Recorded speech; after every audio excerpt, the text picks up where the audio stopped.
बिस्मिल्लाहिर्रहमानिर्रहीम। आज जिस टॉपिक पे हम बात करना चाह रहे हैं उसका उन्वान है कि क्या मर्द को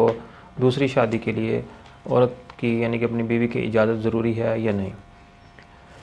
शरीयत में मर्द को दूसरी शादी करने के लिए या मज़ीद शादियों करने के लिए उसे पिछली बीवी से इजाज़त लेनी ज़रूरी नहीं है, और कानून में भी ऐसे ही है कि अगर मर्द दूसरी शादी करना चाहे तो उसको पहली बीवी से, या अगर उससे ज़्यादा बीवियाँ हैं तो उसकी जो लास्ट जो बीवी है उससे इजाज़त लेनी ज़रूरी नहीं है।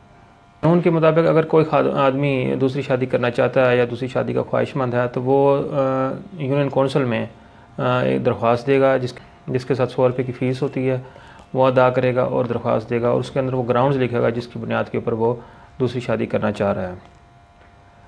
दरख्वास्त मसूल होने के बाद सेक्रेटरी यूनियन कौंसिल और चेयरमैन जो है सालसी कौंसिल वो दोनों पार्टीज़ को तलब करेगा। दोनों पार्टीज़ को तलब करने के बाद उनमें से उनको कहेगा कि वो अपना एक नुमाइंदा मुकर्रर करें। दोनों पार्टीज़ अपना एक नुमाइंदा मुकर्रर करेंगी, उसके बाद वो उस पर कार्रवाई करेगा। अगर कोई पार्टी अपना नुमाइंदा मुकर्रर नहीं करती तो कल को वो फैसला होने पर ये नहीं कह सकती कि उसका तो नुमाइंदा ही शामिल नहीं था।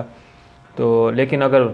नुमाइंदा तैनात हो जाए उस दौरान कार्रवाई के दौरान, अगर कोई नुमाइंदा फौत हो जाए तो चेयरमैन जो सालसी कौंसिल जो है वो उनको दोबारा से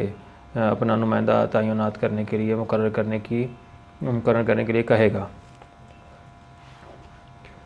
अब देखना यह है कि यह दरख्वास्त किस यूनियन कौंसिल में दायर हो सकती है। यह दरख्वास्त उस यूनियन कौंसिल में दायर हो सकती है जिस यूनियन कौंसिल की हदूद में वो बीवी रहती है जिसके बाद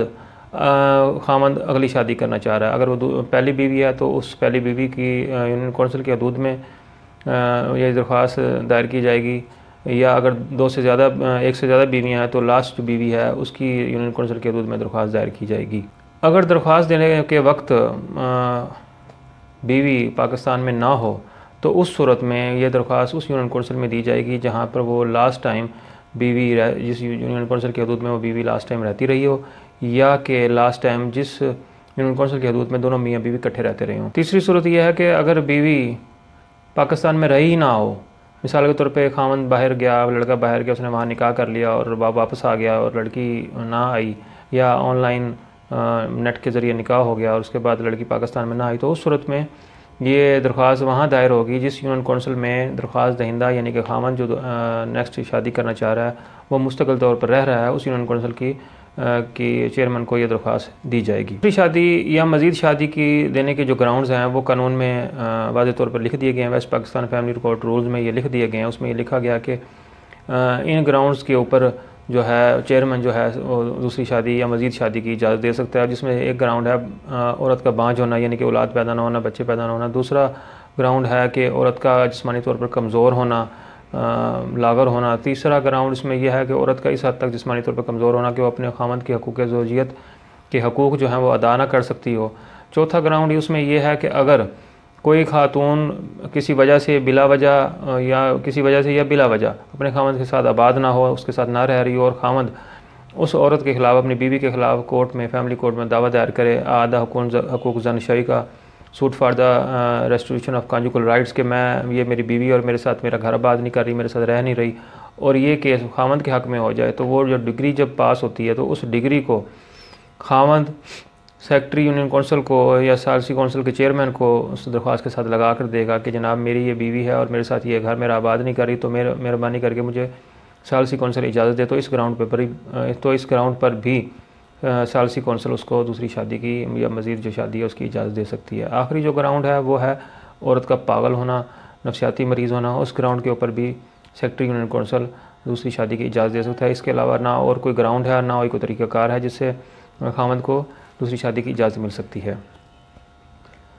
निकाहनामे में आप देखें ये कॉलम नंबर जो ये 2 कॉलम दिए गए हैं, इसमें वाज़ेह तौर पे लिखा हुआ है कि क्या खामद ने दूसरी शादी के लिए सालसी कौंसिल से इजाज़त हासिल कर ली है, और ये भी लिखा गया कि तारीख़ और मरासला यानी कि डेट और वो जो ऑर्डर नंबर है जो इशू किया गया है, इसको इजाज़तनामा इशू किया गया है दूसरी शादी का, उसका नंबर यहाँ निकाहनामे में दर्ज करना पड़ता है, तब जाके उसका अगला निकाह जो है वो अकॉर्डिंग टू लॉ रजिस्टर होता है। अदरवाइज़ वो उसका निकाह रजिस्टर नहीं होगा, उसके लिए पेचीदगियाँ पैदा हो जाएंगी। लोग हमारे पास आते हैं और बड़ी चालाकी के साथ ये सवाल करते हैं कि अगर हम अपनी बीवी को उससे किसी किस्म का कुछ स्टाम्प धोखे से जारी करवा लें और उस पर हम ये लिख लें मैंने उसको दूसरी शादी की इजाज़त दे दी है। मिसाल के तौर पे अक्सर लोग हैं वो फ्रॉड करते हैं और अपनी बीवी को कहते हैं कि जनाब Punjab Benazir income support programme में आपको पैसे मिलेंगे तो आप ये स्टाम्प खरीद करके दें। उसके बाद उस पर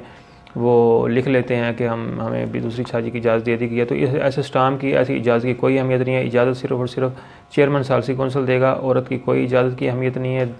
इसके अलावा चलते चलते मैं आपको ये भी बता दूँ, कोई भी स्टाम्प जो खातून जो बीवी अपने खामद के हक़ में जारी करती है उसकी उस वक्त तक कोई अहमियत नहीं जब तक कि उस स्टाम्प में उस खातून का बीवी का वालिद या उसका भाई बतौर गवाह या शनाख्त कुरिंदा शामिल ना हो। क्योंकि ये एक हालिया फ़ैसलों में अदालतों ने यह कहा है कि क्योंकि बीवी अपने खामद के मातहत होती है और बाज़ औक़ात वो प्यार में आके, बाज़ औक़ात वो धोखे में आके या बाज़ औक़ात अपने घर को बचाने के लिए वो ऐसे को स्टाम्प दे देती है। तो इसलिए इन स्टाम्प की कोई अहमियत नहीं है जब तक कि उस स्टाम्प की एग्जीक्यूशन में, उसकी तकमील में, तस्दीक में उसका खामद या उसका वालिद या उसका भाई शामिल ना हो। हम ये वीडियोज़ इसलिए बनाते हैं कि हम आम आदमी को आम ज़ुबान में कानून में जो रोज़मर्रा ज़िंदगी के मामलात हैं उसके बारे में कानून क्या कहता है और उसमें क्या क्या पेचीदगियाँ और क्या क्या आसानियाँ हैं उसके बारे में हम वीडियो बनाते हैं ताकि लोगों को इसके बारे में पता चल सके। आइंदा वीडियो में इंशाल्लाह हम ये जिक्र करेंगे कि अगर एक खातून जानबूझकर अपने खामद के घर आबाद नहीं होती तो खामद के पास क्या क्या रास्ते हैं कानूनी के वो उसके ख़िलाफ़ कार्रवाई कर सके और उसको अपने घर आबाद कर सके। और एक खामद बिला वजह अपनी बीवी को टार्चर करता है, तकलीफ़ देता है, उसे आबाद नहीं करता, उसे खुश नहीं रखता, तो उस सूरत में खातून के पास, बीवी के पास क्या क्या कानूनी रास्ते हैं, इस बारे में इंशाल्लाह नेक्स्ट वीडियो में आपको बताएंगे। अल्लाह हाफ़िज़।